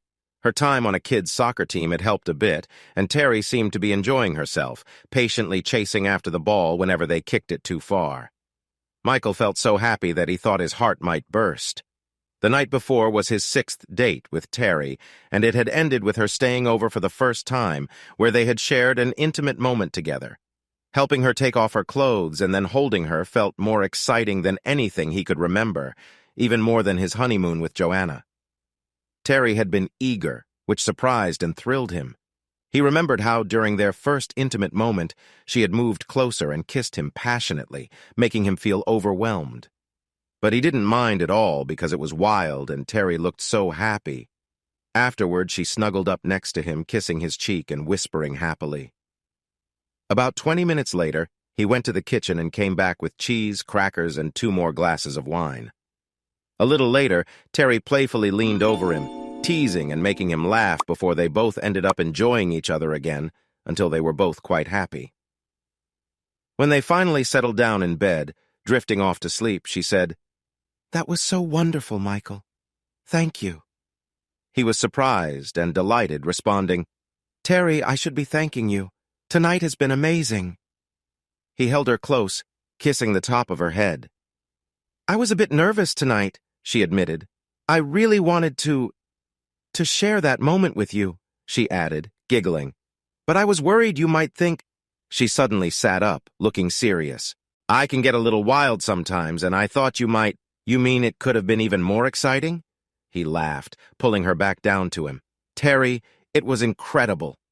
"For me too, Michael. But sometimes I know I might get a bit loud, and I didn't want to scare you away." Quietly, he said, "You are the most wonderful, exciting person I have ever met. There's no way you could scare me off." He almost said, "Because I love you," but held back. Not yet, he thought. Don't push her away. Instead, he said, "I can't wait to show you again first thing in the morning, unless you'd prefer breakfast first." "Breakfast first, then you as dessert," she said with a smile, and they fell asleep happily. Watching her play with Amy and Will made Michael feel even more certain about his feelings. The kids had warmed up to her right away since he had introduced her as my friend Terry the week before at McDonald's. Now they were acting as if they had known her for ages. Since they arrived, it was all about, "Where's Terry?" or "Can we play with Terry?" He called out, "Time for a break!" and the kids ran over, laughing and shouting. They all sat together and enjoyed some drinks. Then the kids dashed back outside to kick the ball around again. "They are adorable," Terry said, beaming. Michael leaned in and gave her a quick kiss, making sure the kids weren't watching. "They really like you," he said. "You're great with them." "Oh, I've always loved kids. I babysat a lot in high school and sometimes in college for a professor's family. But kids can be a handful. Yours are wonderful, Michael." He laughed and replied, "Give them time. They can be challenging too." A couple of hours later, after walking the kids back home, Michael drove Terry to her place. Outside her apartment, he took her hand and said, "Thank you, Terry. This has been one of the best dates I've ever had. She gave him a quick kiss. Me too. But I should go inside before my mom thinks I've been taken by aliens. When I called her last night to say I'd stay over with you, she just told me to enjoy myself. Still, I think she'll be happy to see me. They chatted for a moment about their plans for the coming week before sharing a few more gentle kisses and saying goodbye. Agnes asked, "Do you think you were a bit hard on him, talking to him like that over the phone?" "Yes, I realized that afterwards," Joanna replied. "But I was so upset. What else could I think?" The kids came home, and Amy started talking about Daddy's friend Terry, and how wonderful she was, how good she was at soccer, and how much fun they all had. I reminded Michael that we agreed to be careful about who we introduced to the kids. We didn't want to bring just anyone into their lives, so after they were in bed, I called him up and, well, I was angry. "What did he say?" Agnes asked. He gave me a moment to calm down, then said, "Listen, Joe, Terry is the only new person I've introduced to Will and Amy. She's not just a casual date, she's someone special, and I plan to see her more." Well, that left me speechless. I didn't know what to say, so I just said okay, and ended the call. She looked sadly at Agnes. I thought he was feeling the same way I was, maybe dating some people but not really finding anyone special. I thought he might be starting to wonder if his ex-wife was really the one after all, but now... She trailed off, looking out the window. Now I guess I have to face the fact that I might lose him. She stood up and walked around the room. That sounds silly, doesn't it? I mean, Michael divorced me 5 months ago, but I thought as long as he hadn't found someone else. She stopped, not finishing her thought. Michael was shocked. He sat frozen in his chair, not even aware that his mouth was open. He hadn't been upset when he walked into Elizabeth's office and saw Marina there too. They greeted each other warmly. It had been a while since they last worked together. "Michael, Marina's here today because we need to discuss something with you." "Okay, sure," he replied, not too worried. Leaning forward, Elizabeth looked at him carefully and said, "You know that Marina has a younger sister, but you don't seem to know that her sister is Teresa Giordano." A heavy silence followed. Slowly, Michael began to understand. He asked, "But Marina's last name is Soltis, yes," she confirmed. "I kept my ex-husband's last name, Michael. My maiden name is Giordano." More silence. The women waited for him. "Okay, so she... Oh, wow." He looked closely at the two women. "Does Terry know? Did you two..." "No, Michael." Elizabeth smiled reassuringly. "We are both completely bound to keep confidentiality. We wouldn't tell her about your treatment or even that we know you." Feeling relieved but still shaken, he nodded and leaned back in his chair. He was processing this information slowly. When she thought he was ready, Elizabeth said, "Frankly, Michael, if you and Terry had only been casually dating, it wouldn't be such a big deal. We still would have told you to avoid an awkward surprise if you met Marina, but since things seem to be getting serious with Terry..." "I was going to ask her to marry me," he interrupted, shocking both women. "I know that might seem fast. I wasn't planning to do it for a couple more months at least. I mean, I know I'm just 7 months past a divorce and I've only known Terry for 3 months. But I love her. I really love her, and I've seen how much she and the kids enjoy being together. She's wonderful, and..." He stopped, feeling overwhelmed. "Wow, what a mess this is!" Marina stood up and said, "I'll leave you two to talk. Michael, I'm really sorry about this. For what it's worth, I think you're great for Terry. I've never seen her happier. Don't give up on her, okay?" She kissed his cheek. "If I get a say, I'll be celebrating at your wedding." With a smile, she left the room. After a moment of quiet thought, Michael said, "Well, what am I supposed to do now?" "Broadly speaking, you have 2 options, Michael. You can either tell her or not tell her. If you tell Terry, there are 2 concerns. First, you would have to share that you had difficulties in the past. That doesn't bother me at all," he replied, waving his hand. He smiled and added, "I can tell you that I don't have that problem anymore, so I'm fine with Terry knowing that I did. I've actually thought about bringing it up to her." "Okay," Elizabeth confirmed. "The other concern is that Terry might feel upset if she learns that the man in her life has had relationships with her older sister, even if it was for professional reasons." "That's a big deal," he agreed. "I have no idea how she would react. whether she'd feel jealous, odd about it, or just decide she couldn't see me anymore. He continued to think. Well, I guess... She looked shy. I mean, he hasn't asked me or anything, but I thought... You thought he would ask soon, right? Marina was smiling. Terry nodded without looking up. Do you love him? Terry nodded again. I've never felt this way about anyone before. All right then, Marina said, thinking. We need to sort this out. She needs to let out her feelings, whatever they are. So, Terry, Marina started, I haven't shared much about my work with you. I'm going to tell you a bit now. This is about my job with men who have issues. It doesn't involve me or Michael, so don't worry. You can ask any questions, and if you feel like shouting, go for it. I can take it. But first, I have two things to say. First, both you and Michael have had relationships before. He was married before, and you've had boyfriends, right? So whatever happened before doesn't matter now. It's in the past.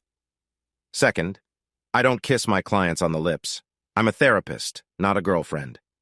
My role is caring but professional. Now, are you ready to listen? The sisters talked for over 2 hours. Marina explained what she did at work, how she helped men with their issues. Terry listened closely, learning about the different ways men worked through their problems. At one point, Terry exclaimed, Wow, Marina, how can you do all of that with different men? It sounds like it's normal for you.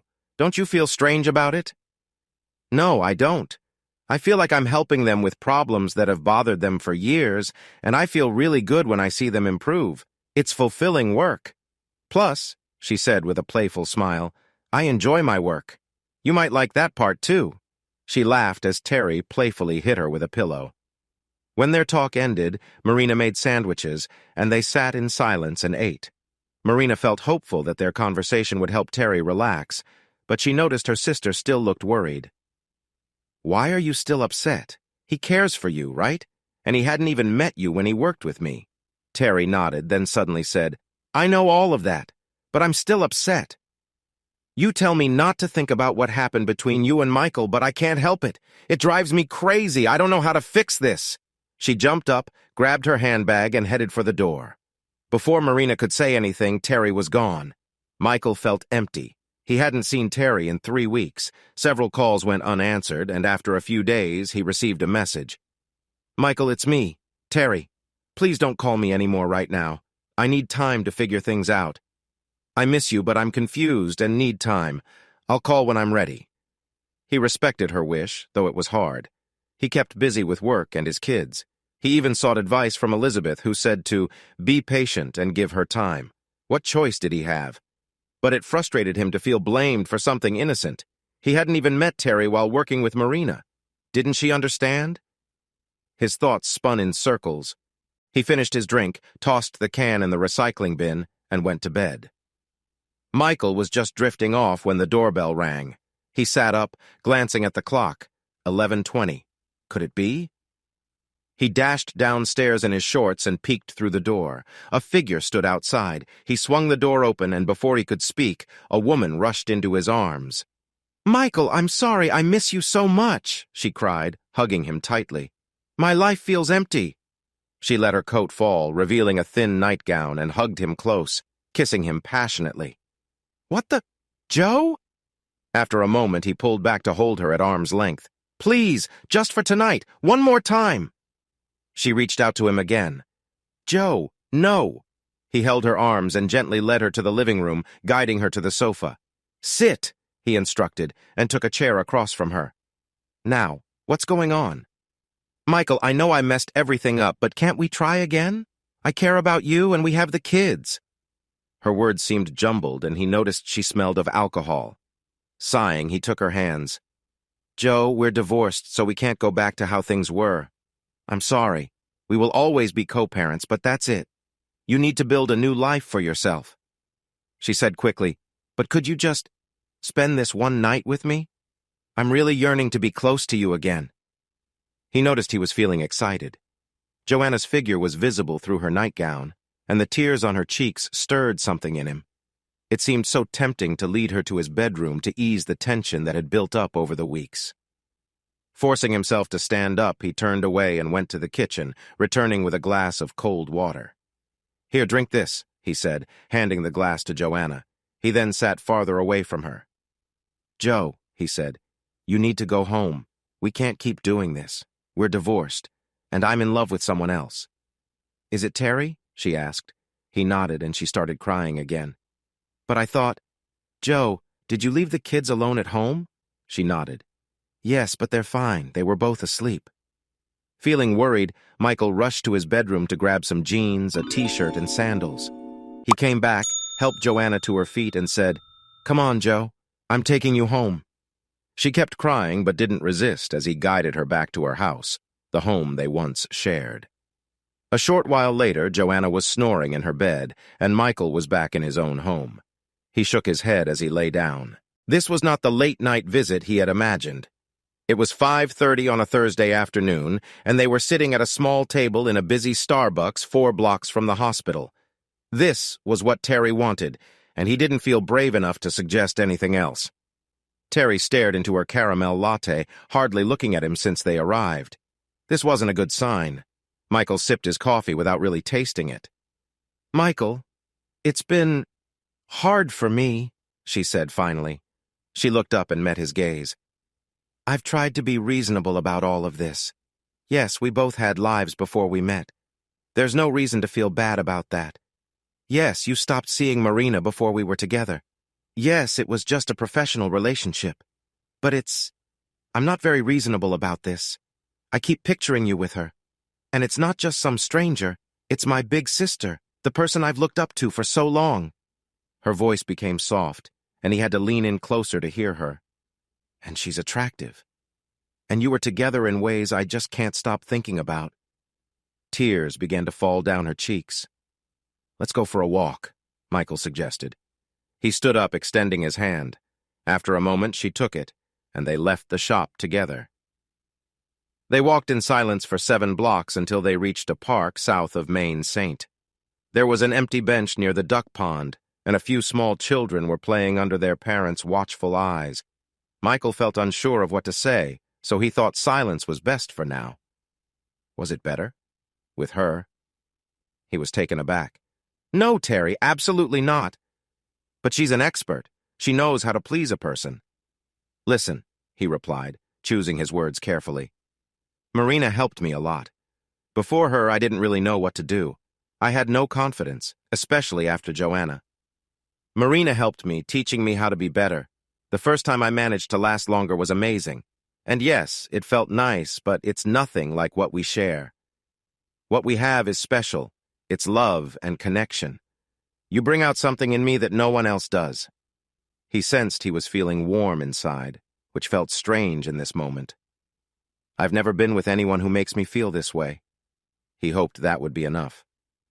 They sat quietly for a while, her gaze lost in thought as he watched her silently. She stood up suddenly. "Let's keep walking." He hurried to follow her. They walked slowly around the lake.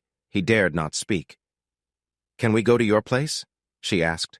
"Sure, let's go. I'll make us some dinner." Once they arrived, Terry lay down on the couch while he prepared spaghetti and a salad in the kitchen. When the food was ready, he peeked into the living room. She had fallen asleep. "Hey, dinner's ready," he said softly, helping her to her feet. She went to wash up, and they ate in silence. Michael felt anxious as he watched her closely. Staying quiet seemed like the best option. After they finished eating, he cleared the table and noticed Terry hadn't eaten much. When he returned, he saw her crying. "I can't take this anymore. Every time I look at you, I just think of her. I can't get those images out of my head. And I want to tell myself it's time to move on, to find someone who doesn't have this past. But I love you, Michael. I can't imagine losing you or going back to life without you. I can't do it." She was crying hard, her face buried in her hands. He lifted her easily and carried her to the bedroom. He placed her gently on the bed and wrapped his arms around her, kissing her softly and whispering sweet words. She kissed him back with passion and tried to pull off his shirt. Soon they were both hurriedly removing each other's clothes. She pulled him close, wanting him to be right there with her. He wanted to take his time, to be gentle, but she insisted, "No, I want you now." She guided him into her, urging him on. They embraced tightly, moving quickly, filled with excitement. She clung to him like she was holding on for dear life. As she felt intense pleasure, she wrapped her legs around him, pulling him against her. "Oh, Michael, yes!" she exclaimed, feeling waves of joy wash over her, and he joined her moments later, feeling overwhelmed with happiness. They relaxed together, and when he tried to move away, she said, "No, stay close." She held him tightly for a long while. Eventually, she shifted a bit, and he lay beside her, turning to wrap his arms around her. He wanted to ask if she was okay, but he stayed quiet. After a moment, she turned to him and smiled, saying, "Thank you, Michael." "I love you, Terry," he replied softly. After about 30 minutes, he helped her up, and they took a calm shower together, washing each other with care, no teasing or playing around. Afterward, they dried off, and he led her back to bed, where they shared gentle moments together. She held his head while he lovingly kissed and touched her. Then he slid down to show her more affection. He felt close to her, as if they were sharing something special. When they moved together again, slowly and tenderly, they kept their eyes locked on each other. Michael felt a wave of joy from being so connected to this amazing woman. When they finally lost themselves in the moment, they shared soft kisses and cuddled for a few minutes before drifting off to sleep. Michael woke up at 6:55 and quickly turned off his alarm before it rang. He knew Terry didn't have to work until noon. He quietly went downstairs to make coffee and start breakfast. He had planned to surprise her with breakfast in bed. As he was taking the eggs off the stove, Terry walked into the kitchen looking sweet with her sleepy eyes and messy hair, wearing his shirt from the night before. She approached him with a smile and gave him a long kiss, then gratefully took a cup of coffee. They ate breakfast together, holding hands, enjoying the quiet time with each other, both very happy. "That was wonderful last night, Michael. Thank you," she said. He carefully replied, "You know, that was just the two of us. Marina isn't part of this. Not in my mind, not at all." "I understand. It might bother me sometimes, but I will handle it," she said with a smile. "Because I'm not letting you go. And I won't let you get away either," he promised. He stood up and reached for something on a high shelf. Kneeling in front of her, he opened his hand to reveal a small box containing a ring with 2 lovely small diamonds. She gasped in surprise, and he asked, "Teresa, will you marry me?" Her eyes filled with tears, but the joy on her face was the brightest he had ever seen. Hey, audience!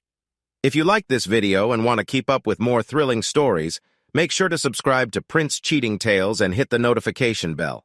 You don't want to miss out on our upcoming adventures. Thanks for watching, and we'll see you in the next wonderful story.